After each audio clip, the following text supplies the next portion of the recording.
কোচবিহারের পবিত্র ভূমিতে মোদিজিকে সুস্বাগতম। 2021 সালে বিধানসভা নির্বাচন এবং 2024 সালের লোকসভা নির্বাচনেও দলীয় প্রার্থীদের হয়ে কোচবিহারের রাসমেলা মাঠ থেকেই আনুষ্ঠানিকভাবে প্রচার শুরু করেছিলেন বিজেপির শীর্ষ নেতা প্রধানমন্ত্রী নরেন্দ্র মোদী। তবে দুই দফাতেই বিজেপি রাজ্যের শাসক তৃণমূল কংগ্রেসের সঙ্গে ভোটের লড়াইয়ে সফল হতে পারেনি।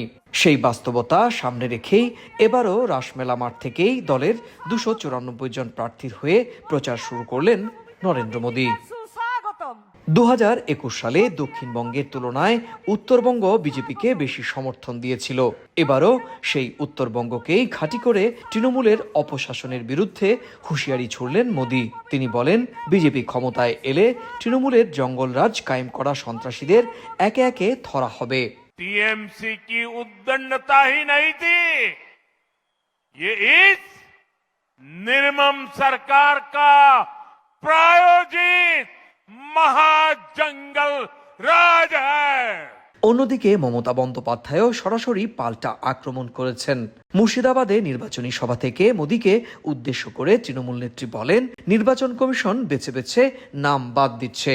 2024 সালে যাদের ভোটে প্রধানমন্ত্রী হয়েছেন তাদেরই নাম যদি বাদ দেওয়া হয় তাহলে আপনারও পদত্যাগ করা উচিত।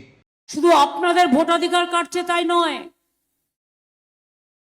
আমার নিজের কেন্দ্রেও যেখানে আমি নিজে ব্যক্তিগতভাবে প্রার্থী সেখানেও 40,000 ভোটারের নাম বাদ দিয়েছে। তা সত্ত্বেও জেনে রাখুন, ঘেচু করবে। রাজনৈতিক বিশ্লেষকরা বলছেন 2021 সালের চেয়েও এবারের বিধানসভা নির্বাচন বিজেপি ও তৃণমূলের মধ্যে ক্ষমতা দখলের লড়াইকে ভিন্ন মাত্রায় পৌঁছে দিয়েছে। বিজেপি যে কোনো মূল্যে পশ্চিমবঙ্গে ক্ষমতা দখল করতে চায়। এরই মধ্যে নির্বাচন কমিশনের বিরুদ্ধে বহু মানুষের নাম ভোটার তালিকা থেকে বাদ দেওয়ার অভিযোগ উঠেছে। বিরোধীদের দাবি, এতে মানুষের গণতান্ত্রিক অধিকার ক্ষুণ্ণ হচ্ছে। যদিও অনেকের মতে মমতা ম্যাজিকই এখনো তৃণমূলের শেষ ভরসা। দলের বিরুদ্ধে দুর্নীতির অভিযোগ রয়েছে, স্বজন পোষণের অভিযোগ রয়েছে, আরও বিভিন্ন অভিযোগ রয়েছে, কিন্তু এই কোথাও গিয়ে মানুষ ভোট কাটাকাটি এবং মমতা ম্যাজিক, মমতাদি রয়েছেন, এইটা যতদিন থাকবে ততদিন তৃণমূলের ভোট ব্যাংকটা থাকবে। কমিশন যে রোলটা প্লে করছে এটা তো অমানবিক, এবং এটা যদি সত্যি কথা আপনি আমার জিজ্ঞেস করেন, এটা একেবারেই হিউম্যান রাইটস ভায়োলেশন হচ্ছে। 2021 সালে 215টি আসন পেয়ে পশ্চিমবঙ্গে ভূমিধস জয় পেলেও তৃণমূলের সঙ্গে বিজেপির ভোটের ব্যবধান ছিল মাত্র 4.5%। যদিও বিজেপি সেইবার 77টি আসনে জয় পেয়েছিল।